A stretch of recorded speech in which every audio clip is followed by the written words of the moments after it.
વરસાદી મોસમમાં સ્વાસ્થ્યને સારું રાખવા માટે કેવા પ્રકારનો ખોરાક તમારા માટે હિતાવહ છે? નમસ્તે એવરીવન, હું છું તમારો વૈદ્ય મિત્ર આયુર્વેદ વિશેષજ્ઞ ડૉક્ટર જીગર ગોર. હવે આયુર્વેદમાં વર્ષા ઋતુ દરમિયાન કેટલીક પરેજી રાખવાનું કહ્યું છે, જેના દ્વારા રોગોથી આપણે બચી શકીએ છીએ. કારણ કે ચોમાસાની ઋતુમાં તમારું ડાયજેસ્ટિવ ફાયર એટલે કે પાચક અગ્નિ ખૂબ બંધ પડી જાય છે, જેથી સ્વાસ્થ્યને લગતા ઘણા બધા પ્રશ્નો આ ઋતુમાં જોવા મળતા હોય છે.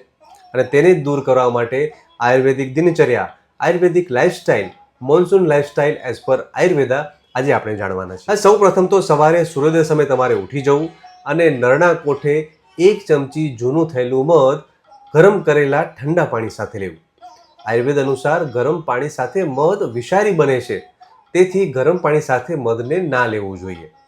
સવારે હેવી કસરત કરવાથી કદાચ તમારો વાયુ દોષ બગડી શકે છે, વિકૃત થઈ શકે છે, અને એના માટે હેવી વર્કઆઉટને ટાળતા હળવો વ્યાયામ, સ્ટ્રેચિંગ કે સૂર્ય નમસ્કાર કરવા જોઈએ. સ્નાન કરવા માટે ઉબટણનો ઉપયોગ કરો, જેનામાં ચણાનો લોટ, જવનો લોટ એમને મિક્સ કરીને કે પછી એમાં ચૂર્ણ ત્રિફલાનું મિક્સ કરીને ઉબટણ કરો. હુંફાળા પાણીથી સાબુ વગર સ્નાન કરો. સવારે હળવો નાસ્તો તમારી ભૂખ અનુસાર કરો. શાસ્ત્ર પ્રમાણે વર્ષા ઋતુમાં દૂધ અને દૂધના પદાર્થ આપણે બંધ કરવા જોઈએ. જો ઉપયોગ જ દૂધનો કરવો હોય તો દૂધમાં સૂંઠ કે હળદર સાથે તેને ચોક્કસથી વાપરી શકાય.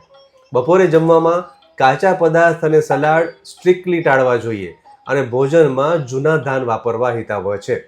ઘઉંને ના લેતા જુવાર, જવ કે મકાઈ વાપરવા વધુ સારા રહેતા હોય છે. આયુર્વેદમાં વર્ષા ઋતુ દરમિયાન દહીંના સેવનને નિષેધ કર્યું છે, સ્ટ્રિક્ટલી નો ટુ કર્ડ, અને તેથી માખણ કાઢેલી તાજી મોડી છાશ શેકેલું જીરું નાખીને ચોક્કસથી લઈ શકાય.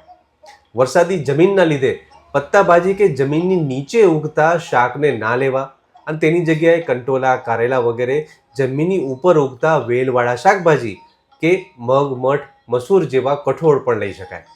વળી પાચનને સારું કરવા માટે શાસ્ત્રમાં ઉપવાસ કરવાનું પણ કહ્યું છે. ચાતુર્માસમાં ઉપવાસ અને તેના આયુર્વેદિક મહત્વ વિશે અલગથી મેં એક વિડીયો બનાવેલ છે, જે તમે અમારી ચેનલ પર જોઈ શકો છો. મેંદો, ખાંડ, તળેલું, બહારનો ખોરાક, ટામેટા કાકડી, આઈસ્ક્રીમ, બિસ્કિટ જેવા ભારે ખોરાક વર્ષા ઋતુમાં બંધ કરવા જોઈએ. મિત આહાર દ્વારા ભોજન લઈને પાચન તંત્રને તમે સ્વસ્થ રાખી શકો છો અને નિરોગી રહી શકો છો. વર્ષા ઋતુમાં બપોરે ઊંઘ કરવાની પણ મનાઈ છે. બપોરની ઊંઘ વર્ષા ઋતુમાં રોગકારક બનતી હોય છે, અને રાત્રે કીટકનો ઉપદ્રવ વધારે રહેતો હોવાથી ખોરાક પાણી દૂષિત બને છે, એટલે રાત્રિ ભોજન શક્ય તેટલું વધારે જલ્દી લઈ લેવું જોઈએ. વાતાવરણમાં ભેજના કારણે પણ વિવિધ ઇન્ફેક્શન થવાની શક્યતાઓ રહેતી હોય છે. મચ્છર જેવા કીટકને દૂર કરવા, ઇન્ફેક્શન ટાળવા અને ભેજને દૂર કરવા માટે વિવિધ પ્રકારના ધૂપનો ઉપયોગ તમે વર્ષા ઋતુમાં દરરોજ તમારા ઘરે નિયમિત રીતે કરી શકો છો. વધુ પડતી ઠંડકને અને ભેજના લીધે આ ઋતુમાં વાયુ દોષ વિકૃત કરનાર ઋતુ કહેવાય છે, અને તેથી જ વાયુ દોષને બગાડનાર બટેકા, ગુવાર, રાજમા, ચોળા, ચણા, સોયાબીન જેવા પદાર્થ ના લેવા જોઈએ, ટાળવા જોઈએ. વરસાદમાં વધુ ભીંજાવાથી અને નબળી રોગ પ્રતિકારક શક્તિ હોય તો શ્વાસ, કફ, શરદી, અસ્થમા જેવા રોગ થવાની શક્યતા રહે છે, અને એ માટે તુલસી એ અહીં રામબાણ ઔષધિ છે. 3 થી 4 તુલસી પત્ર તમારી તાસીર અનુસાર મધ સાથે દરરોજ લેવાથી તમારી રોગ પ્રતિકારક શક્તિ વધશે. વાયુ દોષ બગડે તો સાંધાનો દુખાવો, ડ્રાય હેર, અપચો, કબજિયાત અને તેને લગતા વિવિધ રોગ ઊભા થાય છે.